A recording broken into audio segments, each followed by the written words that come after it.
wabarakatuh. Selamat pagi, selamat siang, selamat sore, selamat malam semuanya. Siswa-siswi SMK Bakti Karya Parigi kembali lagi bersama saya Jun Junaidi.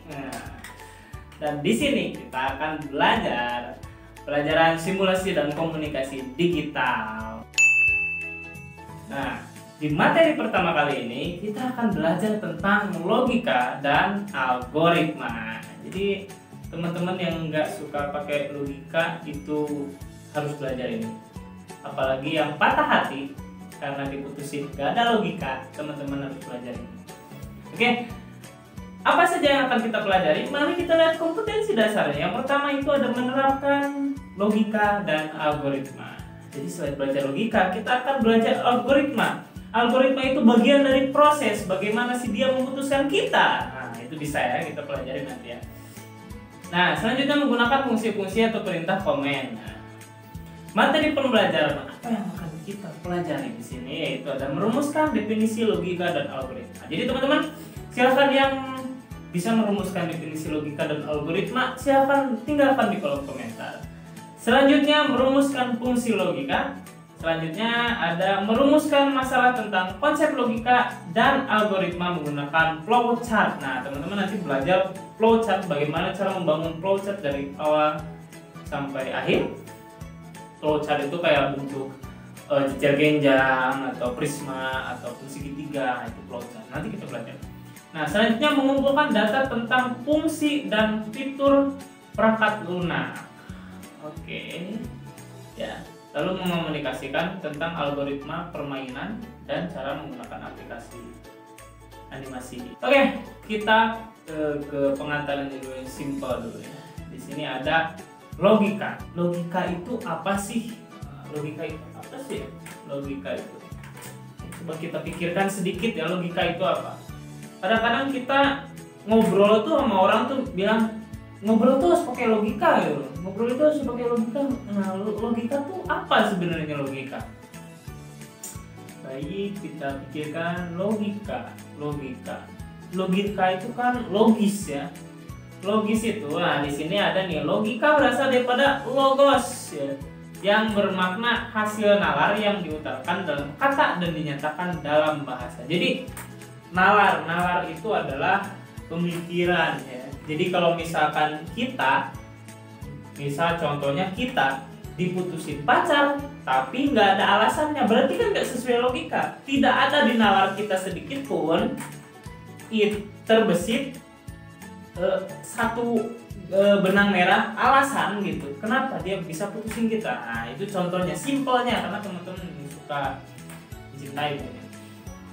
Nah, logika merupakan salah satu cabang ilmu filsafat. Benar, logika itu cabang filsafat. Cabang filsafat yang lain adalah epistemologi, etika, dan estetika. Dalam pembahasan ini logika tidak dijelaskan secara rinci, hanya digunakan untuk mempelajari cara bagaimana kita mengelola nalar pikiran kita sebagai kecakapan hidup. Berpikir secara lurus, tepat, runtut, dan teratur yang merupakan penampakan logika dalam kehidupan keseharian. Jadi kehidupan keseharian kita itu harus penuh dengan logika ya. Harus sesuai logika lah. Kita mandinya jangan jam 12 malam, itu kan nggak logis gitu loh. Terus mandinya jangan pakai misalkan nggak pakai sabun kan, itu nggak logis kan, mandi nggak pakai sabun kan, bau gitu kan. Oke, next. Nah, selanjutnya ada definisi logika. Kalau tadi definisi pengantar logika yaitu bagian dari logos. Nah, selanjutnya ada definisi logika. Definisi logika yang gampang itu adalah logika itu masuk di akal gitu loh, masuk di akal. Jadi kalau kalian ditanya apa sih logika, nah setelah melihat video ini teman-teman jawab masuk di akal. Oke, itu logika. Nah, selanjutnya ada definisi logika yang sangat sederhana, yaitu ilmu yang memberikan prinsip-prinsip yang harus diikuti agar dapat berpikir valid menurut aturan yang berlaku.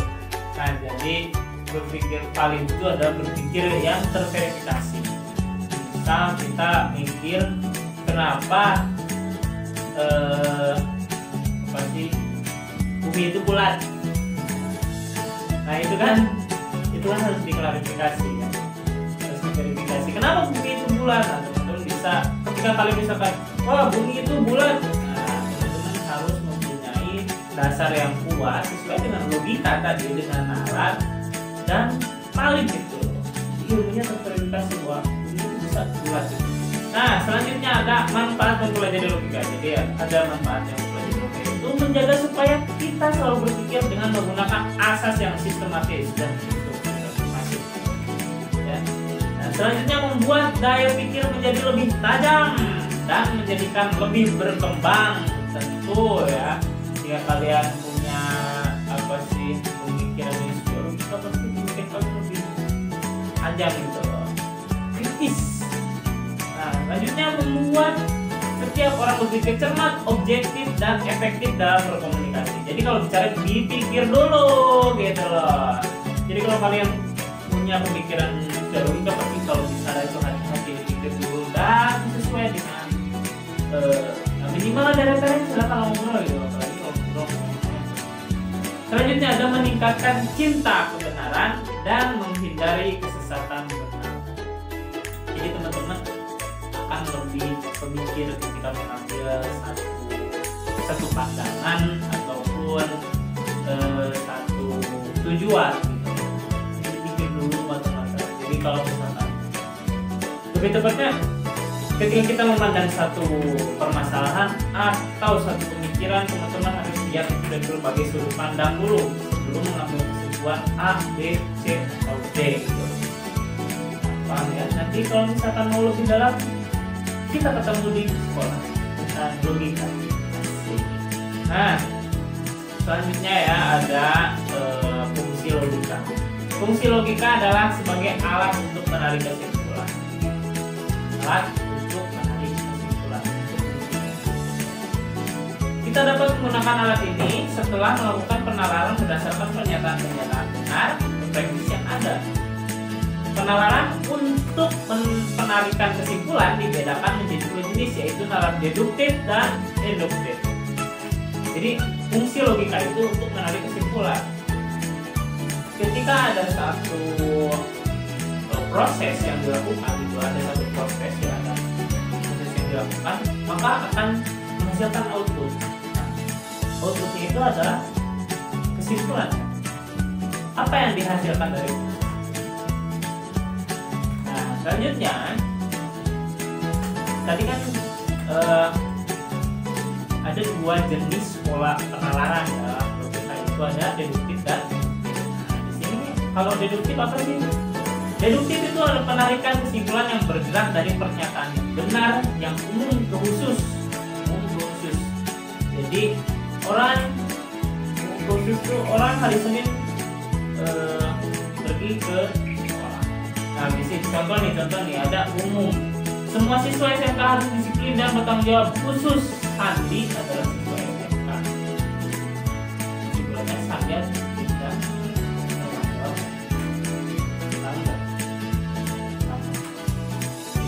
Kalau umum siswa SMK harus sekolah, harus Sandi. Jadi kalau bukan Sandi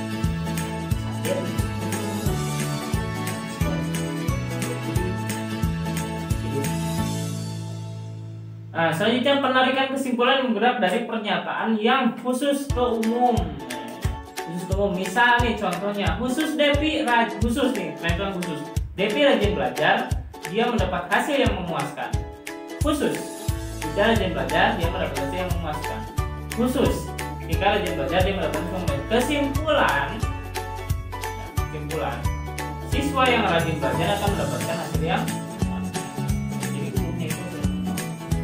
kalau rajin, jadi kalau kamu rajin pasti hasilnya juga akan memuaskan. Logis kan? Logis.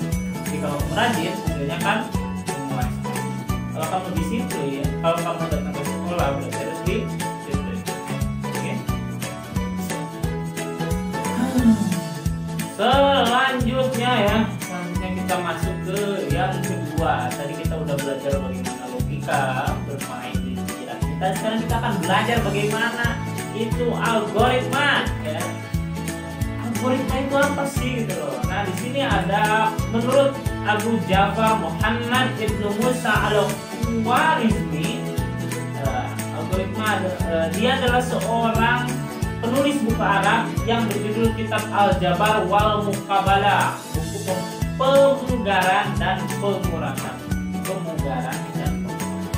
Kata-kata Al-Khwarizmi dibaca orang barat menjadi algoritma. Kata algoritma berarti proses menghitung dengan angka Arab. Seseorang dikatakan algoris jika orang tersebut menggunakan angka Arab.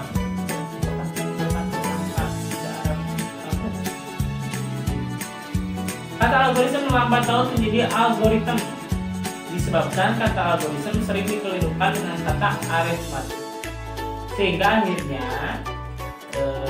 berubah menjadi dari sem jadi tem, algoritma dari sem artinya algoritma jadi algoritma. Kata algoritma diserap ke bahasa Indonesia menjadi algoritma. Oke, paham ya?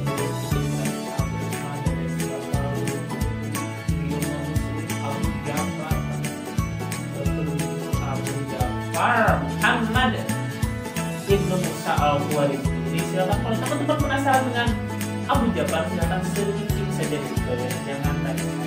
Selanjutnya, definisi algoritma. Definisi algoritma adalah serangkaian langkah-langkah yang disusun menjadi urutan yang logis, kegiatan untuk mencapai sebuah tujuan.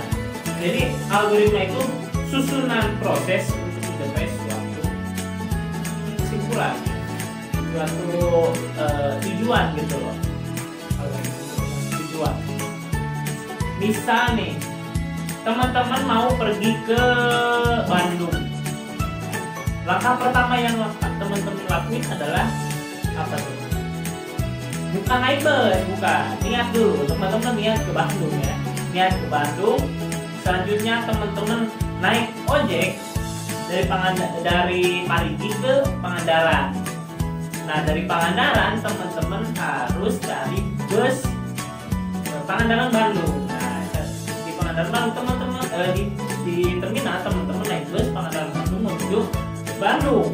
Nah, sebelum menuju Bandung tapi teman-teman singgah di tempat makan pada jam 12 malam. Terus teman-teman lanjut lagi ke Bandung dan singgah di terminal Bandung. Nah, sebelum nyampe tujuan teman-teman naik angkot dulu ke misalkan Bandung kotanya, baru teman-teman sampai. Nah, itu proses ya.